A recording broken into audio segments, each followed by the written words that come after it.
everyone. Chapter 5 Morphology of flowering plants. In this chapter हम लोग ने इंट्रोडक्टरी पार्ट को इंट्रोडक्टरी पार्ट को कंप्लीट कर लिया था. तो नॉट फॉर एवरीवन, क्योंकि हम लोगों ने कंप्लीट कर लिया था, बट अब हम लोग कंप्लीट करने वाले हैं द रूट के पार्ट को हम लोग स्टार्ट करेंगे. और इससे पहले हम लोग ये रूट को स्टार्ट करें, हम लोग को ये पहले जानना होगा कि रूट एक्चुअली है क्या. रूट पॉजिटिवली जियोट्रॉपिक कंडीशन है, मीन्स नीचे की तरफ मुड़ रही है, और नेगेटिव फोटोट्रॉपिक है, मतलब कि ऊपर से नीचे जा रही है 1 डिग्री. प्राइमरी रूट से अराइज होती है सेकेंडरी रूट से अराइज होती है टर्शरी रूट. और टर्शरी रूट जो होती है वो पानी की तरफ मूव करती है, जिधर साइड पानी का फ्लो ज़्यादा होता है. सिंपल सी बात ये थी. हम लोग रूट के मतलब रीड करते करते आगे बढ़ेंगे. The root 5.1. In majority of the dicotyledonous plant, means dicot की बात की जा रही है. द डायरेक्ट इलोंगेशन जो होता है रेडिकल का leads to the primary root. Means अगर हम लोग बात करेंगे डाइकोट और एक मोनोकॉट होता है. डाइकोट जो होता है वहाँ पे कह सकते हैं कि टैप रूट सिस्टम होता है. मोनोकॉट होता है वहाँ पे फाइब्रस रूट सिस्टम होता है. डाइकोट में टैप रूट सिस्टम मतलब पहले पिंकी रंग तो अच्छा कलर है.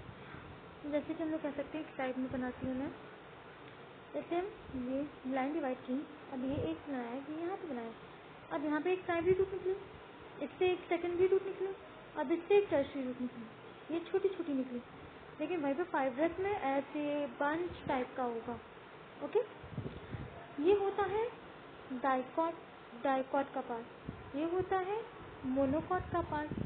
मोनोकॉट में फाइब्रस रूट सिस्टम होता है जो बेस ऑफ द स्टेम से ही निकलती है. लेकिन वहीं पे हम लोग टैप रूट सिस्टम की बात करें जो कि निकलती है कह सकते हैं प्राइमरी रूट जो निकलती है रेडिकल से निकलती है, या इसमें रेडिकल से निकलती है और वो बेस से निकलती है. डायरेक्ट इलोंगेशन होता है रेडिकल का led to the formation of primary root which grows inside the soil, जो सॉइल के अंदर ग्रो करती है. मीन्स जैसे कि यहाँ पे ये हम लोगों ने ये जो बीज डाला, अब ये जो है ये नीचे साइड में एज ए टैप रूट की तरह वर्क करेगा, तो फिर वो डाइकॉट वाला होता है. और वैसे और भी क्लासिफिकेशन वाले बात होते हैं, वैसे हम लोग इसका भी बात करें कि डाइकॉट और मोनोकॉट की बात करें सिंपली, तो मोनोकॉट में फाइब्रस रूट सिस्टम होता है और डाइकॉट में कौन सा होता है, टैप रूट. फिर हम लोग बात करते हैं, तो फिर से रीड करते हैं. इन मेजॉरिटी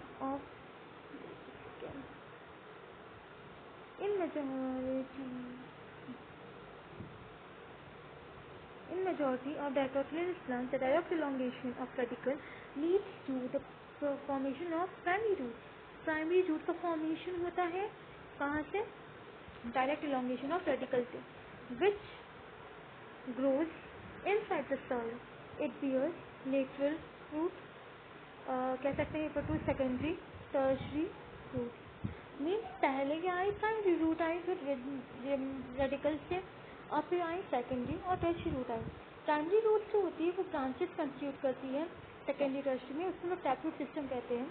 और इसका एग्जाम्पल गिवन है यहाँ पे, it must be learn by you. Mustard plant is example of tap root system. Example इस चैप्टर में बहुत ज़्यादा इम्पोर्टेंट है.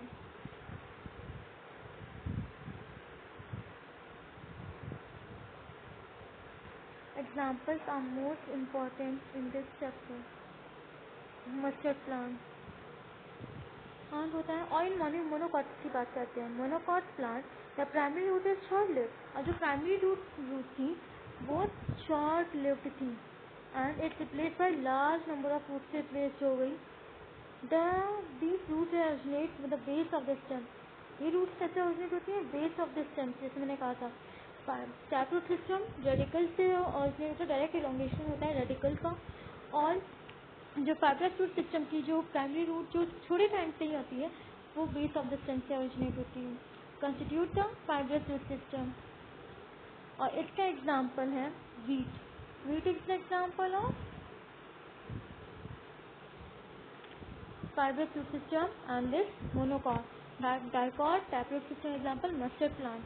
Taproot system का example mustard plant. Fibrous root system का example wheat plant.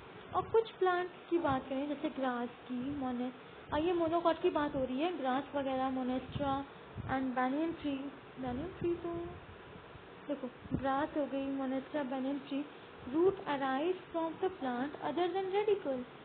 अब देखो एक होता टैपरूट वाला direct elongation of radical, base of the stem से जो ऑरिजिनेट होगी फाइब्रस रूट सिस्टम. अब जो अदर देन रेडिकल से ऑरिजिनेट होती है वो होती है adventitious root. The main function जो होता है एडवेंटिशियस रूट का, एडवेंटिशियस रूट के क्या है, मोनेस्ट्रा एंड बैनियन ट्री, वो होते हैं ये देखो जैसे एडवेंटिशियस रूट, जैसे यहाँ से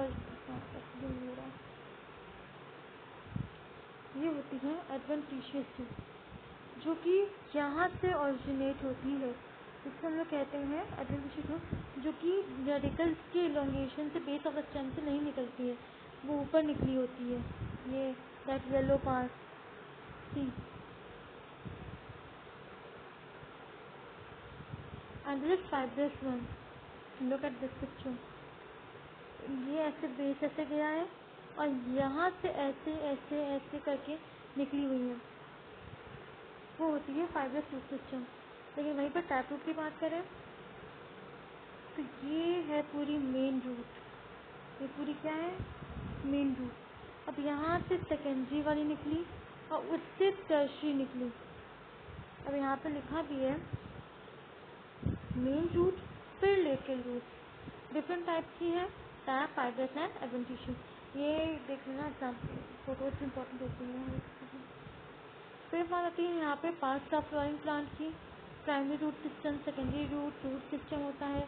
बड यहाँ पे निकली है. नोड के दो नोड जहाँ से ये लीव ऑरिजिनेट होती है, दो लीव जहाँ से ऑरिजिनेट होती है, इसके बीच वाला एरिया जो होता है वो होता है इंटरनोड वाला एरिया. वो बात की है. शूट सिस्टम ऊपर होता है, रूट सिस्टम नीचे होता है, बेस ग्राउंड के.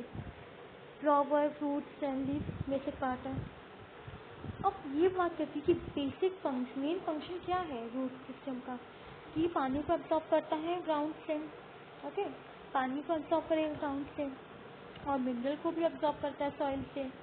प्रोवाइड करता है एंकरेज, एंकरेज मतलब सपोर्ट भी प्रोवाइड करता है प्लांट को. जो एक भला बुला जो ऊपर एक अच्छा खासा पेड़ खड़ा है उसको क्या सपोर्ट प्रोवाइड करेगा, एंकरेज प्रोवाइड करेगा. रिजर्व फूड मटेरियल स्टोर करेगा.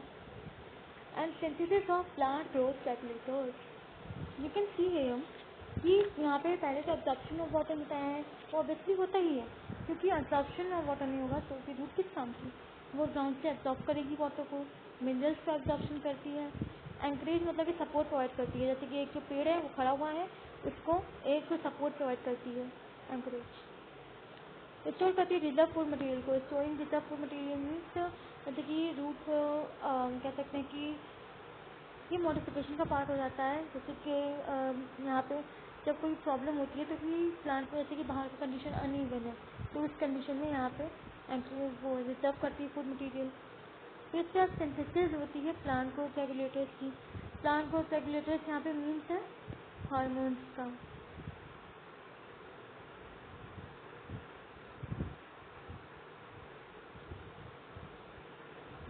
हार्मोन्स का पार्ट है. प्लांट ग्रोथ रेगुलेटर्स को हार्मोन्स कहते हैं. In chapter plant growth and development में हम लोग इसके बारे में पढ़ते हैं. जैसे ऑक्सीजन हो गया, जिबर्लिन, ये सारे हार्मोन्स, इनके एंटीगोनेस्टिक और ये सब पार्ट हम लोग को करना पड़ता है. उसके फंक्शन हम लोग को टैकल करना पड़ते हैं. फिर बात आती है रीजन ऑफ रूट में. रीजन ऑफ रूट थोड़ा सा इम्पोर्टेंट हो जाता है, पहले हम लोग डायग्राम्स के थ्रू समझेंगे. पहला आता है सबसे नीचे एकदम कैप पे, ये रूट कैप होती है. रूट कैप प्रोवाइड करती है एक कहते हैं प्रोटेक्शन टाइप का. किसको, रूट को. रूट डेलिकेट होती है तो उसको नीचे ऐसे नीचे जा रही है और नीचे जैसे ये एक ऐसा ये है, एक सरफेस है, और नीचे थोड़ी सॉइल जो है वो थोड़ी टफ है, जैसे बहुत ज़्यादा टफ सॉइल है, ये यहाँ पे टफ लेयर है, और लेयर जो है थोड़ी सॉफ्ट है, हल्की सॉफ्ट लेयर हल्की टफ लेयर के साथ। अब जो यहाँ पे आएगी, ये जो ऐसे मैंने ये रूट जो आएगी, ये क्या करेगी, ये पेनिट्रेट जब करेगी तो ये सॉफ्ट लेयर को तो अच्छे से कर लेगी, लेकिन जो यहाँ पे ये सॉफ्ट लेयर को तो अच्छे से पेनिट्रेट कर लेगी, लेकिन जैसे ये यहाँ इसको क्रॉस करने वाली होगी तो हो सकता है यहाँ पे से हार्म हो जाए। तो उस कंडीशन में यहाँ पे रूट कैप लगाना होता है ताकि से रूट को हार्म ना हो और इसको भी आगे कि क्रॉस करती हुई ये चली जाए सारी मुश्किलों को। बस इस वजह से ये रूट कैप का लगाया जाता है। और उसके ऊपर होता है region of mathematic activity. Region of mathematic activity वो एक्टिविटी होती है इसमें होती है, इसको हम लोग कहते हैं, यहाँ पे डिवीजन होता है। इलोंगेशन मतलब कि लंबा करना, जो लंबाई प्रोवाइड करता है। Region of elongation, region of maturation, root hair वाला रीजन जो होता है जहाँ पे रूट हेयर मैचुरेशन वाले रीजन में ही ग्रो होती हैं। Root hair region of maturation जहाँ पे होगा वहीं ग्रो होंगी चेड लाइक स्ट्रक्चर में, और ये रूट कैप होता है।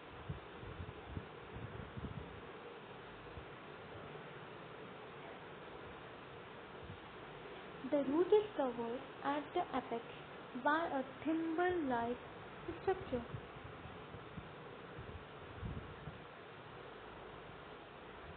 Root is covered by the apex by a thimble-like structure.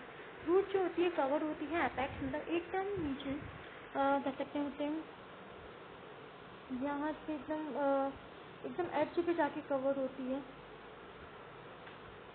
ये बाय रूट कैप के through. It protects the tender apex को प्रोटेक्ट करता है रूट की, जिससे कि वो सॉइल में अपनी जगह बना सके, सॉइल के अंदर घुस के वो जा सके बिना किसी हार्म पहुँचाए अपने आप को। A few millimetre away above the root cap is the region of meristematic activity. थोड़ी ही मिलीमीटर, थोड़ा सा ही ऊपर में होता है रूट कैप का region of meristematic activity. Region of mathematics means mathematic region होता है। The cell of this region is very small. बहुत छोटी सेल होती हैं,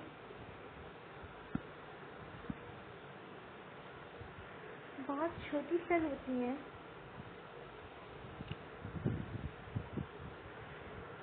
और थिन वॉल पतली भी होती है, पर छोटी होती हैं, पतली होती हैं, छोटी होती हैं, पतली होती हैं, मीन्स छोटी छोटी सेल्स होती हैं जस्ट लाइक दिस, कि यहाँ इस रीजन में जो होती है वो छोटी छोटी सेल्स होंगी, और इनका अंदर थिन वॉल होती है, मतलब कि जो इनका जो मेम्ब्रेन है वो बहुत पतली होती है, मोटी नहीं होगी बल्कि पतली होगी, ताकि ये डिवाइड कर सके और दो अलग सेल बना सकें। फिर इसके बाद ये और भी डिवाइड कर सके, फिर दो और अलग सेल बना सकें, इसलिए ये पतली भी होती हैं और छोटी भी होती हैं। फिर इसके बाद आती है डेंस साइटोप्लाज्म, प्रोटोप्लाज्म होता है इनमें। ये डिवाइड रिपीटेडली, क्योंकि ये डिवाइड करती रहती हैं। जैसे कि हम लोग बात करते हैं, अगर एक इन सेल के अंदर बहुत सारा प्रोटोप्लाज्म भरा होगा, उसकी वॉल पतली होगी तो उसको आराम से वो डिवाइड करके दो सेल में डिवाइड हो सकती है। ये डिवाइड रिपीटेडली, इसलिए इनकी पतली होती है और सेल वॉल पतली होती है, और कह सकते हैं कि ये सेल जो होती है इनमें प्रोटोप्लाज्म बहुत ज़्यादा होता है और इसलिए ये रिपीटेडली डिवाइड कर पाती हैं। The cell proximal to this region undergo rapid elongation. अब आते हैं हम लोग elongation region में। Rapid elongation मतलब कि and enlargement. Rapid elongation और enlargement region होता है ये। पहले तो वहाँ पे सेल डिवाइड हो रही थी, डिवाइड होने के बाद ऐसा कहेंगे कि हम लोग जैसे कि हम लोग कह सकते कि दो सेल है एक दो, अब ये दो बन गई। अब इनको लंबा होना है तभी तो अब रूट आगे बढ़ेंगी, तो उनको लंबा होने के लिए भी एक रीजन है, रीजन ऑफ इलोंगेशन। इस रीजन में जोन इलोंगेशन जोन कहते हैं, gradually differentiate and mature, hence this zone proximal to the region of elongation that is region of maturation. Simple सी बात है, meristematic region, elongation region and then maturation region. In this meristematic one they divide. पहले meristematic one में एक ये divide होगी, फिर इसके बाद ये थोड़ी लंबी होंगी, यहाँ पे इनकी वॉल थिन होगी, प्रोटोप्लास्ट ज़्यादा होगा, छोटी होंगी, यहाँ पे ये लंबी होंगी। और फिर तो जैसे ही ये मैचुरेशन वाली डिवीजन चली जाती है, मतलब कि ये डिवाइड हो गई और इससे ज़्यादा डिवाइड नहीं होंगी और ये डिफ्रेंशिएट हो चुकी है, लेंथ में भी नहीं बढ़ेंगी, डिफ्रेंशिएट हो चुकी है और मैच्योर हो चुकी है, वो मैचुरेशन रीजन आ जाएगा। From this region some of the epidermal cells form very fine and delicate thread like structure. और जो मैचुरेशन रीजन है वहाँ पे बहुत ही फाइन थ्रेड लाइक स्ट्रक्चर्स आ जाते हैं डेलिकेट टाइप के, उनको हम लोग कहते हैं root hairs. These root hairs absorb water and minerals from the soil. जो हमने बात की थी कि ये रूट जो है वो एब्जॉर्प्शन शो करती है वाटर मिनरल का, वो यहीं से होता है, पहले प्राइमरी रूट, सेकेंडरी रूट, ऐसे। अब यहाँ पे जैसे कि रूट हेयर जो निकल रहे हैं, जैसे मैथमेटिक रीजन में छोटी दो सेल डिवाइड हुई, फिर उसके बाद वो लंबी हुई रीजन ऑफ इलॉन्गेशन में। मैथमेटिक रीजन में क्या हुआ, वो जो सेल डिवाइड हो रही थी वो पतली सेल वॉल थी, थिन वॉल थी पहली बात तो, फिर इसका प्रोटोप्लास्ट उससे बहुत ज़्यादा भरा हुआ था और छोटी भी थी। वही रीजन ऑफ इलॉन्गेशन में सेल बड़ी हुई, डिफ्रेंशिएट हुई और मैच्योर हो गई, तब हो गई रीजन ऑफ मैचुरेशन में। रीजन ऑफ मैचुरेशन में क्या थे, रूट हेयर्स। रूट हेयर्स से क्या करते हैं, एब्जॉर्ब करते हैं वाटर को और ये फाइन और थ्रेड लाइक स्ट्रक्चर होते हैं, बहुत ही डेलिकेट होते हैं रूट हेयर्स होते हैं और वो ऑब्जॉर्व करते हैं वाटर एंड मिनरल को सॉइल से। Thank you.